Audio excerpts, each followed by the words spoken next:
When the park is this crowded, does it actually help staying at Disney's Explorers Lodge? And that's something I wanted to address today. And I really hope you guys don't have to deal with what we dealt with and that you have the low crowds. And I'll try to give you some tips about that as well later in the video. Hi. I wanted to share a recent experience visiting Hong Kong Disneyland with 3 young kids. I wanted to talk about this because I feel like our experience is not really one that's being talked about much on social media. Before we left, we watched a lot of YouTube videos on Hong Kong Disneyland about how there's no crowds, how this is the least crowded park, how you can just walk onto rides. This was just simply not our experience. We also, well, I at least read a lot of threads on Reddit, and I felt kind of prepared for this trip until we arrived to the park, got off the shuttle bus, and I was like, holy crap, what is going on? Because there were crowds everywhere, groups of people, little kids, students. It was packed and we weren't even in the park yet. And so I wanted to just share our experience, the lessons that we've learned, the things that we would do different in the future. And I wanted to share my personal advice for other parents or families traveling with young kids. So this is a 4-part video series where I talk about our recent trip to Hong Kong and Hong Kong Disneyland. I'll address whether it was worth it staying at Disney's Explorers Lodge when the park is really packed. In video 2, I'll dive more into the booking logistics, give you a full room tour, and give you some tips on how to get the best rate. And in video 3, I'll give you a hotel review of a luxury hotel stay that we did in the center of Hong Kong. And on video 4, I'll talk more about strategy on how to plan a Hong Kong trip together with a visit to Hong Kong Disneyland and how I would do it if we were to go back. So when the park is this crowded, does it actually help staying at Disney's Explorers Lodge? And that's something I wanted to address today. So first of all, I want to set the context here. We are a family of 5. Our oldest is 6.5 years old. Our middle one was turning 4 on this trip. And then our youngest was 18 months old. So we're a family of 5. And we all stayed in one room at Disney's Explorers Lodge. And we chose to stay on property because we wanted that full immersion in the Disney spirit. We were frequent visitors of California Disneyland. We had annual passes and we just loved going to the parks. So did our kids. So that's why for our middle one's birthday, we thought that going to Disneyland, or at least Hong Kong Disneyland because it's closer to where we live now, would be really fun and exciting. And we were even more excited after seeing all the YouTube videos where they mentioned that there's pretty much no lines, that it's so different from the other parks.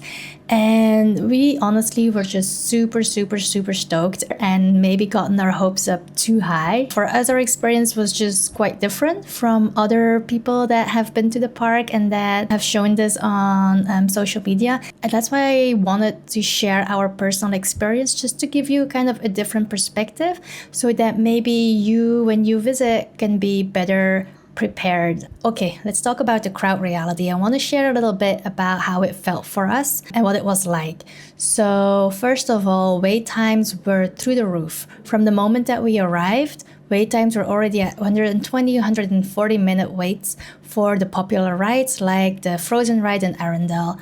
And later on, I saw on Reddit somebody posted a screenshot of the wait times of the exact day that we were at the park as well, and wrote something like, why is this park so packed? So yeah, I think we were not the only ones that were surprised. To give you some more context, so we went at the end of January. We went on 2 weekdays, not even the weekend. So this was on a Thursday. The second day we went was on Friday, and weirdly, the crowds on Friday were a little lighter than the Thursday, and the wait times were a little bit lower as well, but they were still really high. Another thing I wanted to set straight to, we did not get early entry for the park because after reading all everything on Reddit, after watching all the YouTube videos, we were like, okay, I don't think we need it. Let's just do all the popular rides in the morning before the crowds arrive, because we had read that in the afternoon crowds did get a little bit bigger, especially locals going to the park. So we thought, okay, let's just knock everything out in the morning so we can take it easy in the afternoon.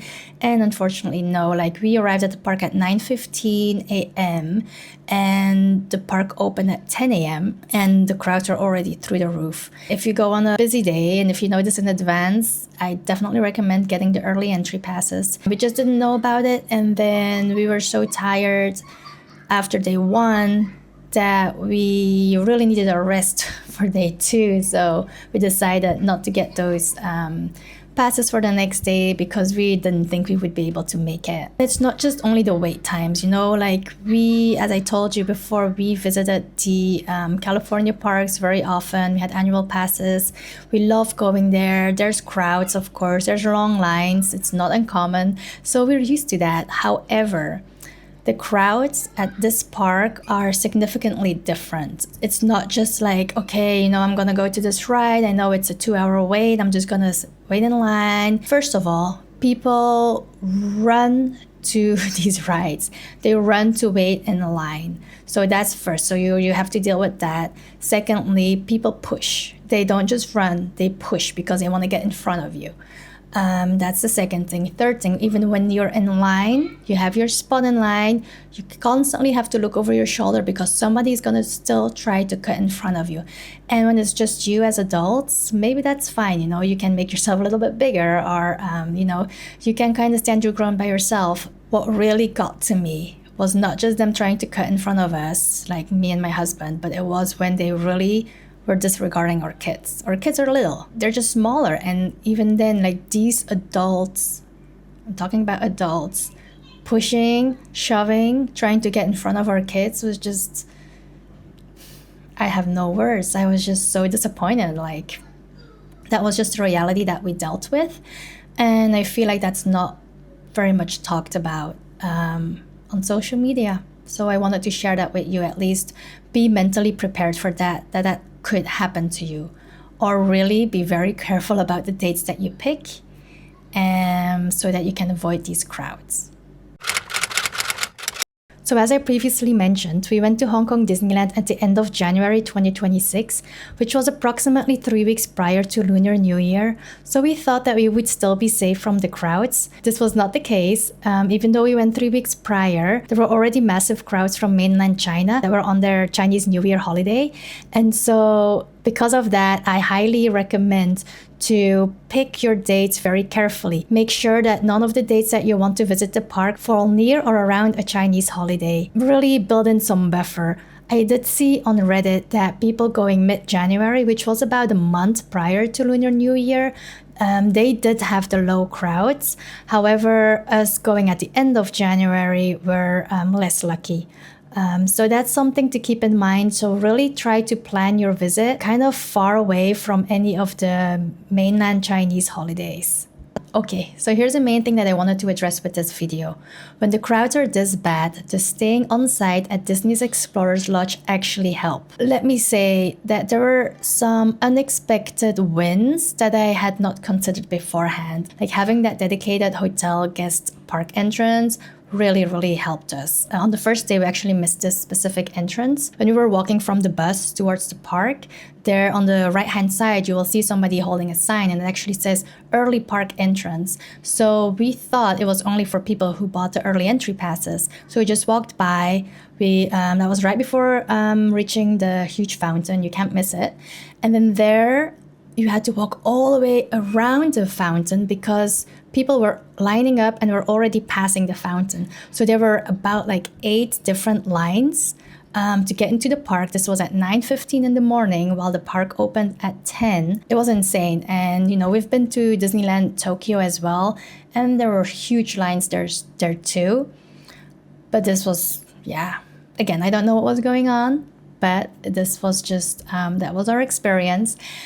So we had to line up. We just picked a random line. There were a lot of staff members, so that was the good thing. There was a lot of staff member kind of like telling people where to go. They were very firmly telling people where to go. And at first I was like, oh, I know, why are we this firm? But after visiting the park, I totally understand why they were so firm. Like seeing the guests that attend this park, you really need to be firm. Like, and also seeing how the guests were treating some of the staff members.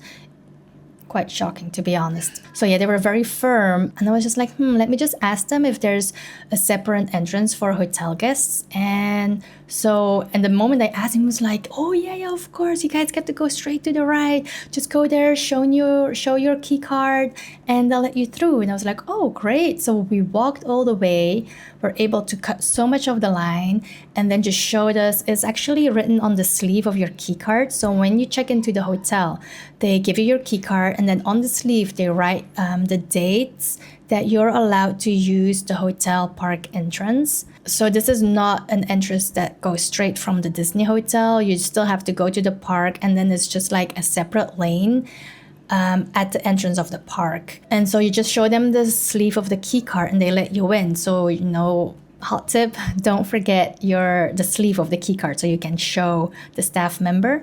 And then they let you in, you go straight through security, and that's where the line splits, and you just line up in a different line, and then you get into the park. I think it took us maybe 15 minutes max to actually get through. So yeah, this was definitely an unexpected win from staying on property. Other wins from staying on property was being able to use a shuttle bus, although there was also a line to take the shuttle bus. So there we had to line up, I think about 3 buses passed before we actually were able to get on the shuttle bus to go to the park.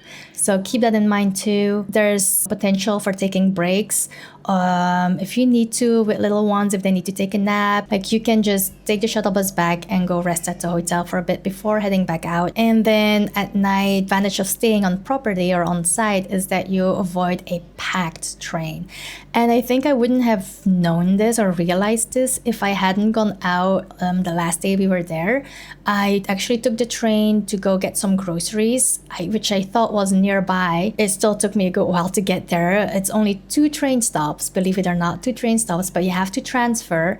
And so in the end, it was just very time consuming. But yeah, anyway, so I took the train to go pick up groceries. And then on the way back, I returned around rush hour. First train was fine. But then the second train, when I switched from that train to the Disneyland train, when the train arrived and people got off, it was insane. Like there were so many people on that train, so many people with little kids. People were just packed like sardines in that train, and I was like, okay, whew.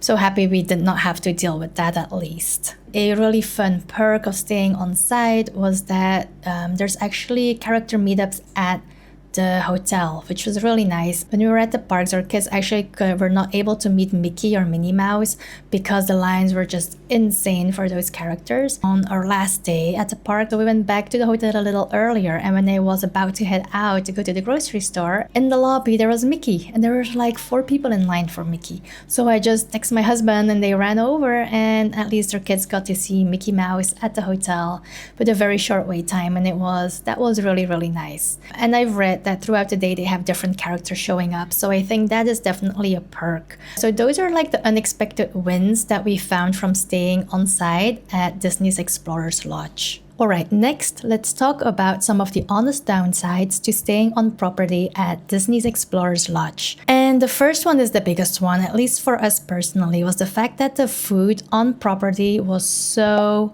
overpriced. And I'm not just talking like what you encounter at other parks, for example, like in Disneyland in California or Universal Studios. Like, yes, there's going to be a markup, and we understand that. When we chose to stay on property, we made that choice.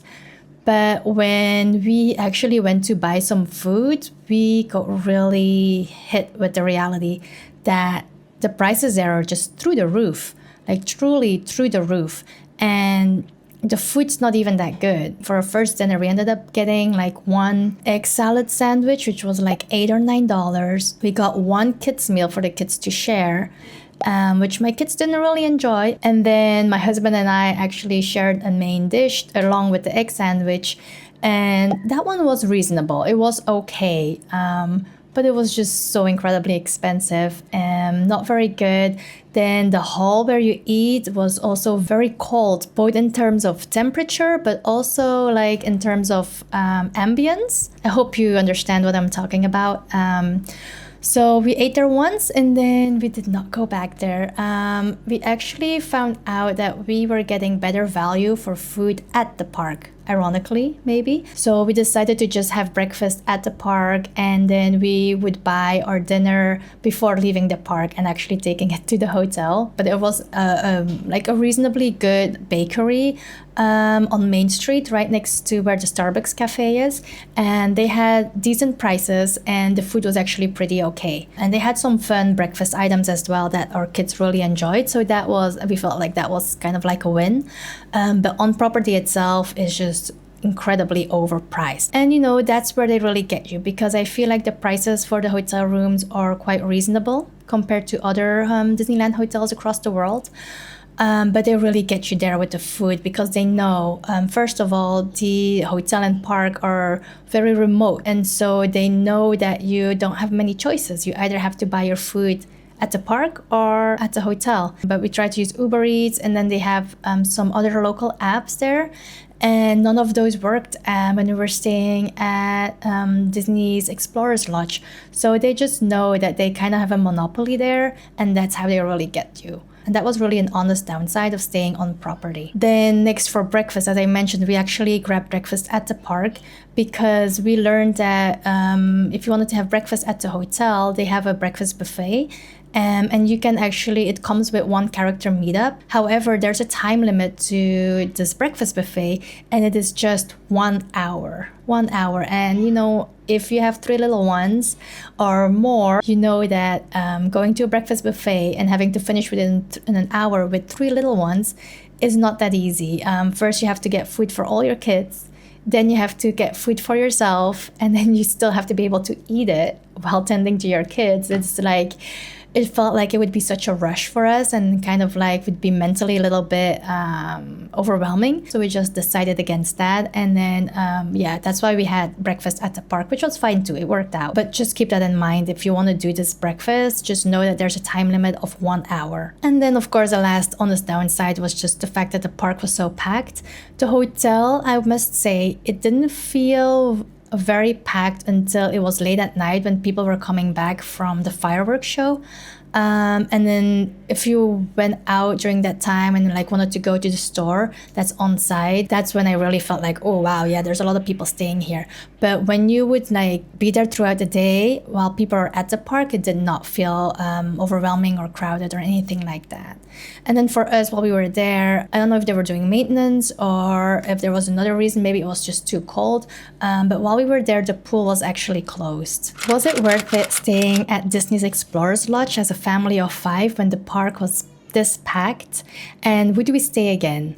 First of all, I do think it was worth staying at this hotel. I think it's a great hotel for families with young kids when the commute is just really hard to do. And the rooms are actually very spacious, which is quite rare for Hong Kong. And it was comfortable for a family of 5 to stay there. I will be showing a full room tour in the next video. However, if we were to stay there again, we would definitely prepare our food. In the next video, I'll give you a full breakdown of what families should know before booking Disney's Explorers Lodge, how much it cost us, when to book, because there are some tips there to actually reduce the price, and I'll also give you a full room tour. And if you're interested in seeing more honest travel guides and hotel reviews, subscribe to our channel and stay tuned for the next video. Bye!